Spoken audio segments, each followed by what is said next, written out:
Hi everyone, good evening. Thank you so much for joining us for Cosmos tonight. If you don't know me, I'm Alex Chaikov. I'm a pianist and the creator of this concert series called Spectra. Before we get started with the program tonight, I want to say a big word of thanks to the Venedig Museum for hosting us once again here in this really incredible space. And yeah, let's give them a round of applause for this community center. And I also want to say a little word about the concept behind Spectra if this is your first time at one of these concerts. So every concert that Spectra puts on presents a wide-ranging spectrum of musical works that all respond in some way to a one-word given theme. And the idea is that every piece of the program offers a different way of experiencing and understanding that theme, as opposed to canonization, which creates a sense of hierarchy between pieces and composers and really reinforces the same sort of static narratives about classical and contemporary classical music. The spirit of Spectra is conversation. The program is an open field, an open dialogue about the theme where every musical voice can contribute its unique perspective. And as we go through the program tonight, I encourage you to remain curious about what threads of that conversation you're picking up on. Next slide, please. There's a few ways you can support Spectra. I just want to take you through them. There's a website where all the previous concerts and upcoming concerts are listed. We have an Instagram page, you can tag and follow us there. There's a YouTube channel where all the recordings of the concerts get posted. We're presenting this concert for free, but we are fully funded by donations from our audiences. So if you would like to make a donation to help support the production costs associated with putting on something like this, or to support the future of this project in general, it would be deeply appreciated. We have a GoFundMe, we have a Venmo, which you can access through the QR codes on the program. And I also want to take a second to say, if you haven't scanned the program QR code that's on your paper program, you should go ahead and do that because it has program notes and text that you might want to read later. And then if you would like to make a cash donation, we have a little jar set up outside where you got your programs. And lastly, I really want to bring these concerts to as many people and places in LA as possible. So if you have a venue in mind that you think might be receptive to programming like this, come talk to me and let me know. I'd be happy to chat with you. Next slide. So we're going to go ahead and get started with Cosmos tonight, which is a program all about the Earth, the Sun, the Moon, the stars, and our place among them. So we're starting out with, Carmen, go back for just a second. Yeah, thank you. We're starting out with 4 songs that all take place under a night sky, all by different women composers. And I really want to take you through the texts of each of these songs to show you how this central contrast between darkness and light is playing out in each of them. So we'll go with the first song now, which is going to be Mood 3. This is a song by the Cuban-American composer Tania León. And it's the 3rd song she wrote for a larger cycle called To and Fro. And in this text, there's the sense that we are wandering through the darkness of the night, wondering what it contains and what it means. So darkness becomes this kind of metaphor for mystery and uncertainty. On the other hand, we have the light, which comes in the form of moonlight, physically, which occasionally illuminates certain parts of that darkness, but is also metaphorically representing clarity and identity. And so as you hear this song, you'll hear these 2 forces represented by 2 distinct musical textures. The first one is slower and more like a lullaby, and the second one is faster and more rhythmic and exciting. And ultimately, this song is really interested in the interplay of the uncertainty and the clarity of the night. Next slide. Then we'll have a German song, Die Stille Stadt, the Still Town. This is by the composer Alma Mahler. And Whereas in the first song we have an interplay between darkness and light, here there's more of a conflict that's going on. We have a traveler who finds themselves totally lost in a town in the middle of the night, surrounded by mist, not knowing where they're going. And so this fear overtakes them. And that is going on for like the first two stanzas, and then when we get to the last stanza, we encounter this distant gleam in the valley, which is like our light, our source of salvation, and it's also accompanied by a child song. And in the music, what you'll hear in the first two stanzas is the way this conflict plays out harmonically. So what I mean by that is that you'll hear three different attempts on the traveler's part of finding this gleam. And each time we'll wander into further and further sort of twisty key areas, getting us further and further lost each time. And then it's only when we hear about this gleam that the music suddenly lifts into this warm major tonality that anticipates the peace and tranquility that we find at the end. Next one. And we'll have a song called White Moon by the American composer Ruth Crawford Seeger. And this is a very focused study of moonlight, and so it's a very descriptive kind of poem. We start out with an image of moonlight coming through a window onto a baby's face. And this is a very sort of precious and innocent image.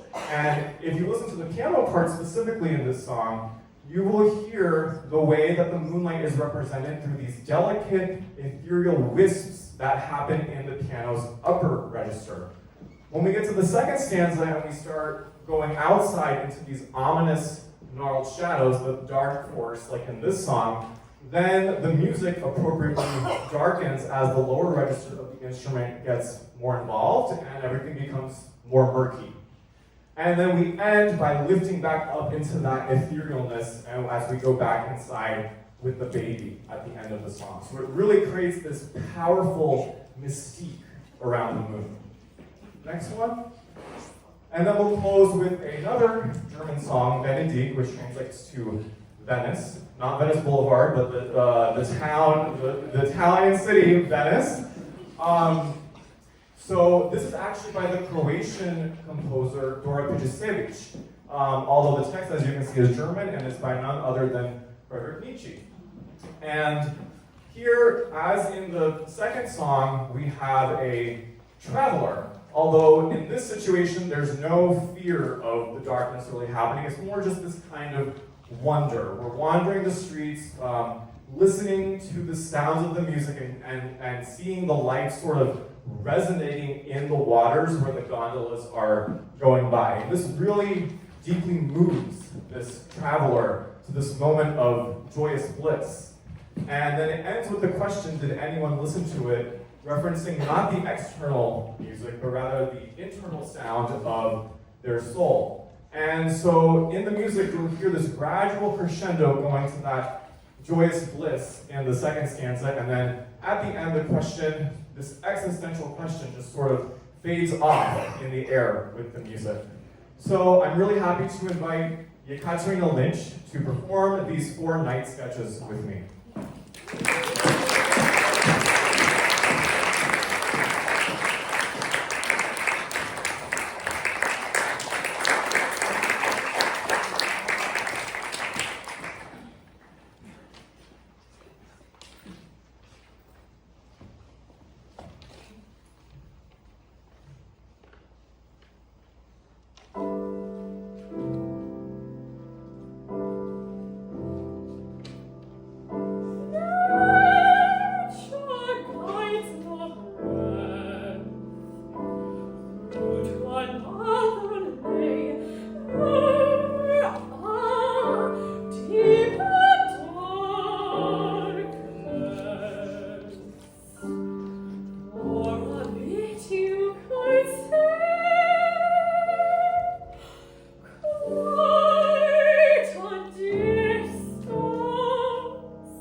Okay. So I like to think of songs like the ones you just heard as microcosms. They're so brief in their span, but in that very short period of time, they each craft their own special sonic universe.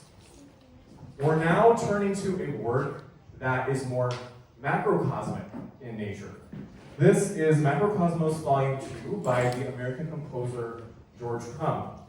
And it's a solo piano piece, and there's really quite a lot to unpack about it. But the basics are essentially that there are 12 pieces for piano that are all based on the different signs of the zodiac. So if you know your sign, I encourage you to mark where your piece is happening and see if you hear anything that resonates with you in that piece. In addition, each of the pieces has a descriptive title that ties it to various concepts in mysticism, magic, philosophy, astronomy occasionally. So there's a sense that this piece is engaging with a lot of the different ways that humans have tried to understand and organize the cosmos. And this sense of discovery continues in the actual music itself, because each one of these pieces is going to ask us to listen to the piano in a different way than you're perhaps used to hearing the instrument. And this is because of Crumb's incorporation of various extended techniques.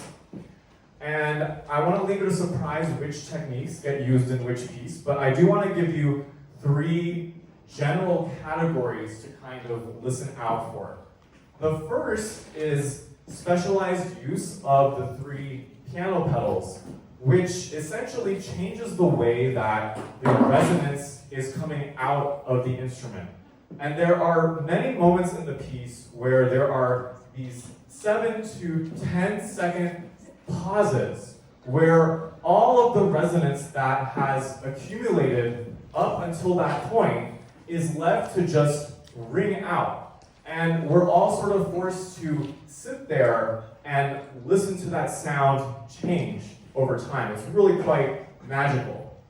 The second category of extended techniques is a variety of plucking, strumming, scraping, striking, muting, etc., the interior strings. So very often you'll see one of my hands doing something in the piano and the other hand will be playing on the keys. And this really turns the piano into a more purely string or sometimes even a percussion instrument. So it really sort of asks us to engage with the possibilities of this instrument's timbre. And then finally, you'll see I have some props over here. Maybe you can't see, but I have some props over here. I have some pieces of paper. There are 2 glasses just like this, and a wire brush that is usually used for, drums. But what happens is occasionally these objects get inserted into the piano, which again distorts the sound that we're expecting from it. And again, this piece really just sort of expands our perception of what the piano's timbre can actually be. One other thing I want to say before I start is that the piece is in 3 parts. And as we go through it, every piece will have a separate slide with some image that I think sort of goes with that piece's theme. But when we get to the last piece in each part, that will be a special slide. And Carmen, you can go ahead and change to the next one really quick. And the reason for that is because that last piece in each section is called a symbol. And this is because it is actually notated to look like a symbol. And so, just to crash course, the way you read something like this, so this is the 4th piece, it's called Twin Suns, and it's appropriately for Gemini. So there's 2 circles here. And the first one starts like here, and then you read it going clockwise all the way around, and then you hop over to the second circle, and then you read that one going clockwise all the way around. Next slide. This is the 8th piece, called The Prophecy of Nostradamus. I think this looks rather like an eye. And so the way this one works is you start reading at the top arc, then you go to the second arc there, you read the middle line, and then you flip it over, and the middle line reads as something else, and then you read that arc at the bottom, and then you read the bottommost arc. And then next, finally we have a... It is really incredible to look at. If you've never seen notation like this, Crumb's is very handcrafted and very specific like this. So this is a peace sign, and if you're familiar at all with the Catholic Mass, you might know the Agnus Dei movement, which is all about this idea of peace. And so appropriately, we have the visual of the peace as well. This one starts here, and then you go down here, then you read through the middle, and then you go all the way around the exterior circle. So I hope, unfortunately, this might be a little blocked because I have to raise the piano lid, so some of you might not be able to see the whole picture, but I hope you can follow along at least a little bit with it, because I feel like this composer is asking us to hear with our eyes a little bit in this case. So with that, I'm really excited to go on this journey with you through Macrocosmos, and I'll see you on the other side. Yes.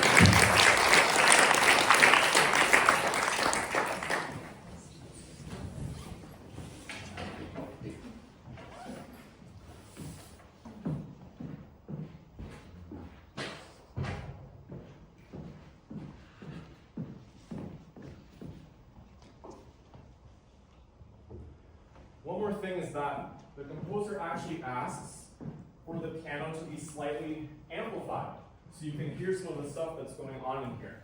So I hope this helps with that.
questions about something you just saw or heard, you can come ask me. I'll be right here. Otherwise, I'll see you after 10 minutes for the next part.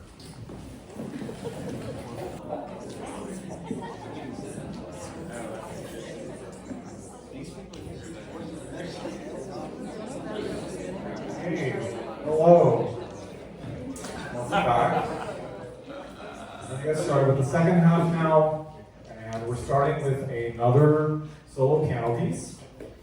This is by the Russian composer Alexander Scriabin. It's his Piano Sonata No. 10, which has the fascinating nickname of the Insect Sonata. And Scriabin was a very mystical composer, and especially in his later works, he really sought to represent a lot of his ideas about mysticism in the music. And this quote I have on the right side is something that he said about the sonata, which prompted its nickname.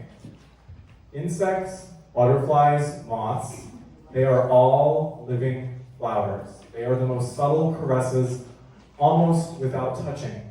They are all born of the sun, and the sun nourishes them. This sun-like caress is the closest to me. Take my 10th sonata. It is an entire sonata from insects. And so there's this very beautiful idea here that these microscopic creatures that are flying and scurrying all around us all carry the macrocosmic energy of the sun. So it's another analogy of like how the micro and the macro are always connected.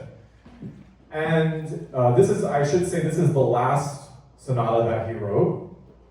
And in the music, where you're going to hear the insects is in a diverse species of different trills and tremolos, which are basically rapid alternations between notes.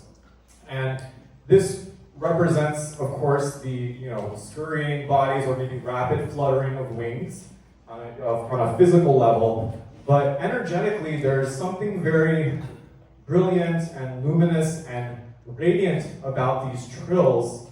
And there's 2 points in the piece where it almost feels like the insects have transcended their bodies and they're now just this all-encompassing light that's created by the trill. The first place is towards the middle of the piece. It's kind of like the climax and it will make itself very known. And then the second part is almost right at the end. The tempo will suddenly go off the rails and you will hear fragments of things that you've heard before just like shooting at you. And it's almost like you're just floating in this field of energy at that point. But for most of the time, I think this piece is actually on Earth, including at the very beginning and at the very end. And there's just this constant sense of awe and mystery that these insects invoke. So here is Alexander Scriabin's 10th Piano Sonata.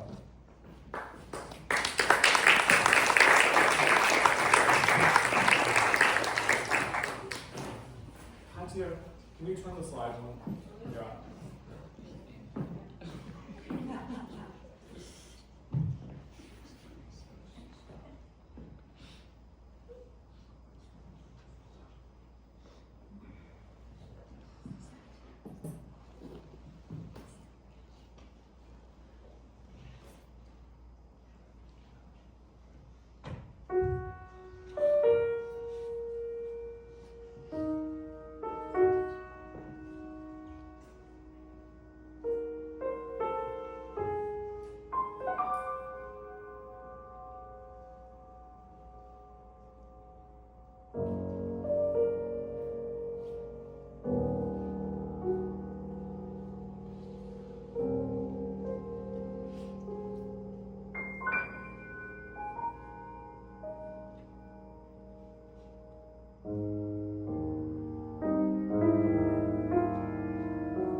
could you go to the next one? Yeah. Really quick. Yeah, thank you. Let me put my music stand back.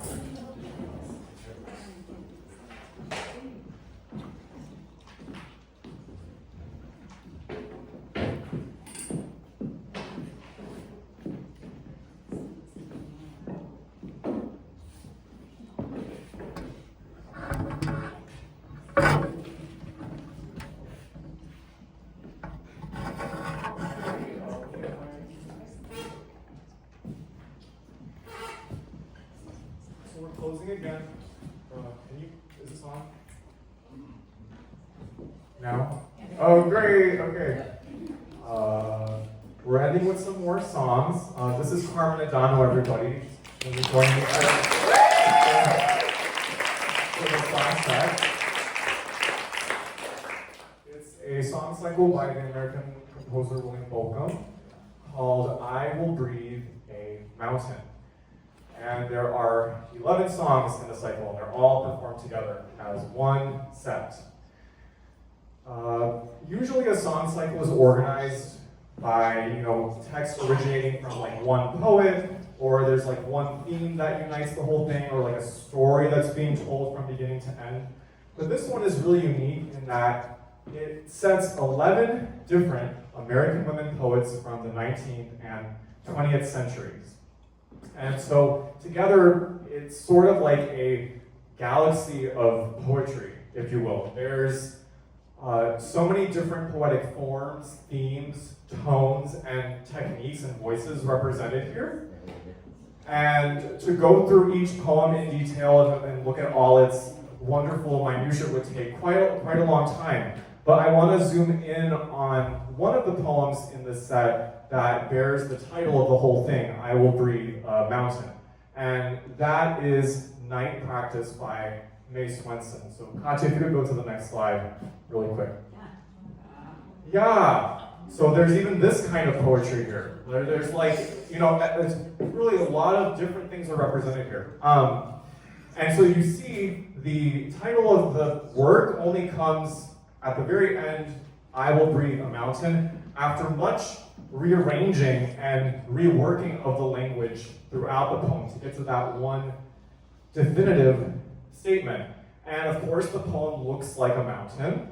Or if you want, it's kind of like a breath if you start at the top and imagine like breathing out the lines as they go down. So it works both ways. And it's really a powerful statement about the will to live, to create, to exist fully in one's humanity, and to truly be here, I think, and be present in this cosmos that we are all a part of. And in the world we live in, that can be difficult at times. But the poet here, I think, is suggesting with a little bit of practice and a little courage and a little creativity that it's absolutely necessary that we do. And I hope that tonight, in some way, has inspired that in you. So now I'm just really excited to go on this galactic journey with Carmen. Each song is just totally different from the next and really strives to capture each of these poets' voices. So here is I Will Breathe a Mountain by William Bolcom.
That is the crazy woman.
weasels, turtles, lizards.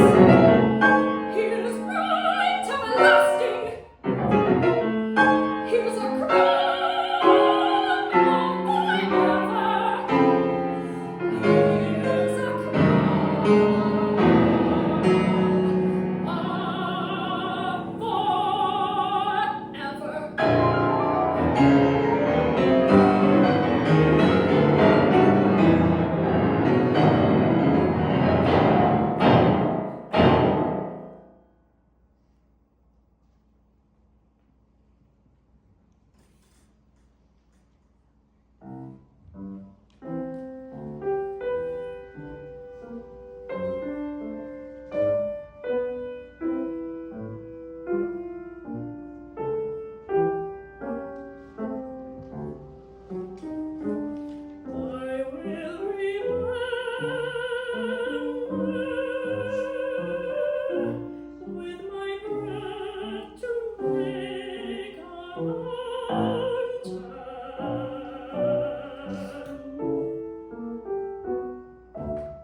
pale rusted orange, the sunlight burns, the bulldogs on the streets, the gallows, until everything is rainbow,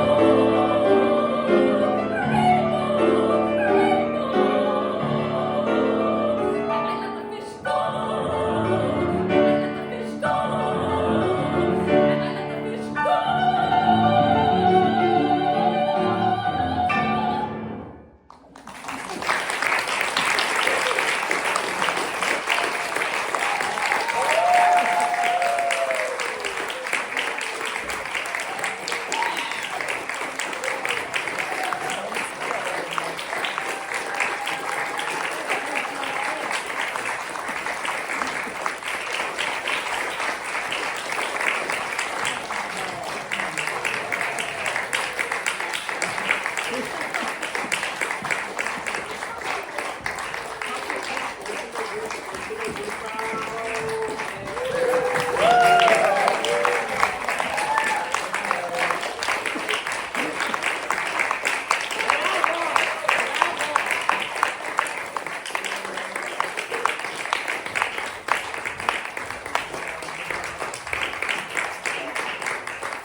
That's our show. Thank you for coming. We have some refreshments outside for you if you'd like to stick around and chat. But see you at the next one.